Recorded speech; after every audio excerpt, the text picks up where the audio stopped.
Hello viewers, আসসালামু আলাইকুম। Welcome to my channel.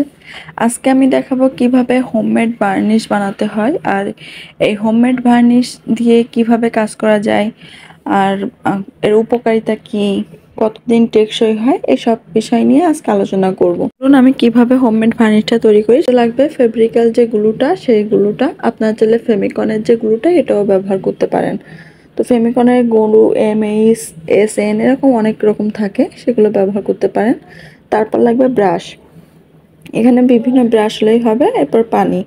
তো আমি দেখুন আমার প্রথমে এই যে কাজগুলা, আংটি, তারপর হচ্ছে চুড়ি, পরে কেলের এই কাজগুলো, এই সব কাজগুলো আপনাদের সাথে শেয়ার করেছি। আর এই কাজগুলাই আমি, অনেকে জানতে চান যে কেলের যে কাজগুলো করি সেই কাজের জন্য ভার্নিশ ব্যবহার করলে কোনো কাজ হবে কি না, তো সব কিছু নিয়ে আলোচনা করব। দেখুন আমি প্রথমে একটু সামান্য, আমার যতটুকু পরিমাণ লাগবে আমি সেই পরিমাণে দেখিয়ে দিচ্ছি।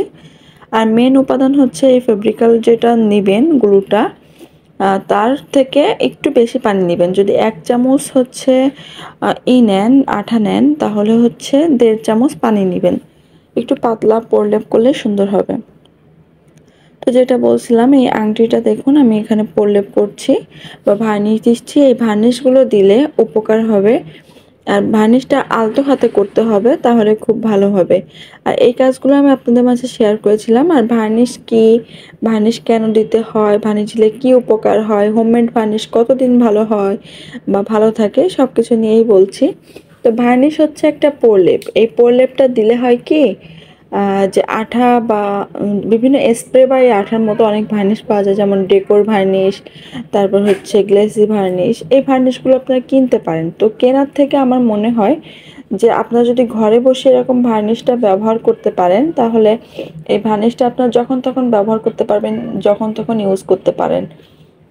আর অনেক ভার্নিশ আছে যেগুলো ক্লেতে ইউজ করা যায় না, শুধুমাত্র হ্যান্ডমেড জিনিসে বা রঙের প্রলেপের উপরে করা যায়। তো আমি এখানে দেখাবো এই যে হ্যান্ডমেড যে ভার্নিশটা আমি তৈরি করলাম, এটা কেলের জিনিসের উপরও ব্যবহার করা যায়, কাঠের জিনিসের উপর ব্যবহার করা যায়, বা রঙের যে জিনিসগুলা যেমন লিপ বাম আর্ট, সব কিছুতেই এই ভার্নিশটা ব্যবহার করা যায়।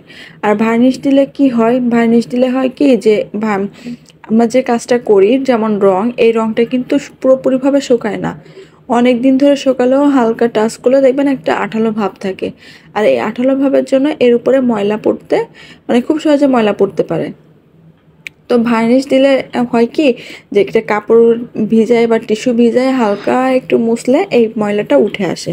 এটাই হচ্ছে ভার্নিশের কাজ। আর অনেকটা গ্লেসি দেখায়। তো এরকম আমি এই যে ক্লের কাজগুলো করেছি, এখানেও আমি ভার্নিশ করে নিচ্ছি, আলতো হাতে প্রলেপ করে নিচ্ছি। দেখুন আমার এতটুকুই দরকার ছিল, আমি আন্দাজে মিশিয়েছি আর আমার খুব ভালোভাবেই এই সম্পূর্ণ ভার্নিশটা লেগে গিয়েছে। এখানে আপনাদের দেখিয়ে দিলাম কিভাবে ভার্নিশ করতে হয়। আর হোমমেড ভার্নিশ অনেক দিন টেকে, অনেকটা গ্লেসি হয়, অনেক সুন্দর দেখা যায়। আর আপনাদের যদি মনে হয় না হোমমেড ভার্নিশ ভালো হয় না, তাহলে করবেন কি, যে আপনারা একটু নিজে ইউজ করে দেখবেন, তাহলে বুঝতে পারবেন কেমন হয়। দেখুন এই যে আঠা আঠা একটা ভাব রয়েছে, এটা আমি আবার একটা প্রলেপ দিয়ে নিচ্ছি। আর এটা আমি শুকাতে দিচ্ছি। শুকিয়ে যাওয়ার পর কেমন হয় সেটা আমি আপনাদের দেখাবো। আর ভার্নিশ নিয়ে যদি আপনাদের কোনো প্রশ্ন থেকে থাকে, তাহলে অবশ্যই আমাকে জানাবেন। বা হোমমেড ভার্নিশ বা অন্যান্য কোনো কিছু যদি জানতে চান, আমাকে অবশ্যই কমেন্টস করবেন। আমার চ্যানেলটি সাবস্ক্রাইব করবেন, লাইক, কমেন্টস এবং শেয়ার করবেন। আর সাবস্ক্রাইব করলে নতুন নতুন সকল ভিডিও আপনারা পেয়ে যাবেন। তো দেখুন কতটা গ্লেসি দেখা যাচ্ছে। আর আমার হাতের আঠা দেখেই বা রং দেখেই বুঝতে পারছেন যে আমি কেমনটা কাজটা করলাম। তো আমার কাজটা কেমন হয়েছে জানাবেন, আর কতটা গ্লেসি লুক দিচ্ছে সেটাও জানাবেন। আর যদি আপনাদের কোনো কাজে লেগে থাকে আমার ভিডিওটা, তাহলে অবশ্যই চ্যানেলটি সাবস্ক্রাইব করবেন, লাইক, কমেন্টস এবং শেয়ার করবেন।